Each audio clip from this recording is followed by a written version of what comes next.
other building where we set up our slit lamps, our VA lanes.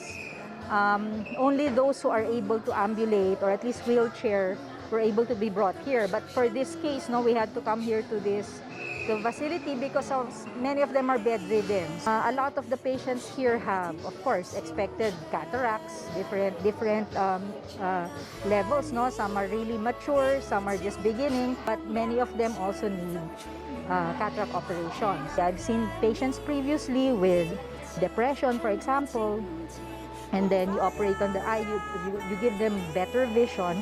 Even their general mood improves, no? From very depressed pre-operatively, they become parang nabuhayan ulit, no? They find new purpose again, but that's what we're hoping to do, no? We want to improve holistic well-being of our patients, not just the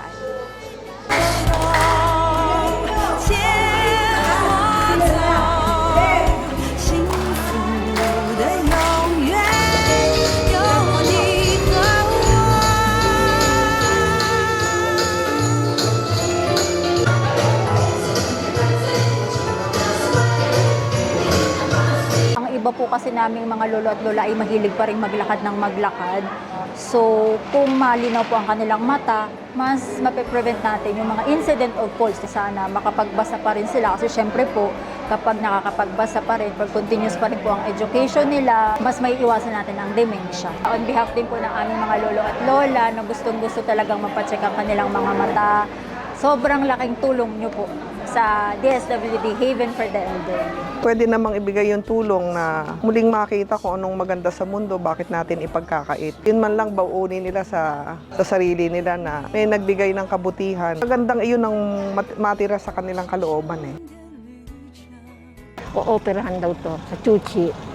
Payag na ako. Kasi noon ayaw ko o-operahan, may katarata. Natakot ako. Pero ngayon, malakas lumuwas ang loob ko na hawakan ako ng Chuchi. Kasi tulad kong walang perang pampa-opera, pero maaasikaso ng gusto. Yun po ano ko sa Chuchi.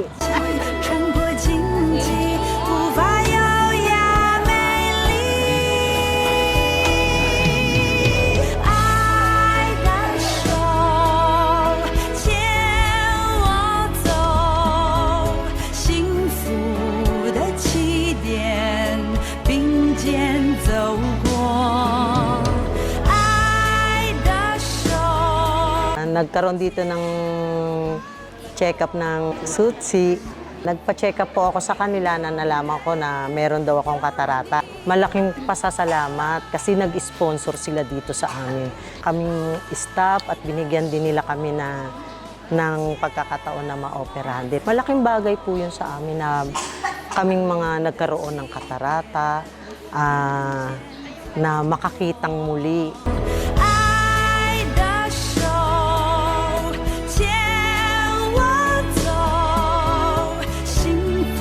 Mabuti naman po ang kaso. Hirap-hirap lang po ako nang hindi ako makakita. Hingi ako ng tulong po para maka-opera lang po. Para makakita lang po ako.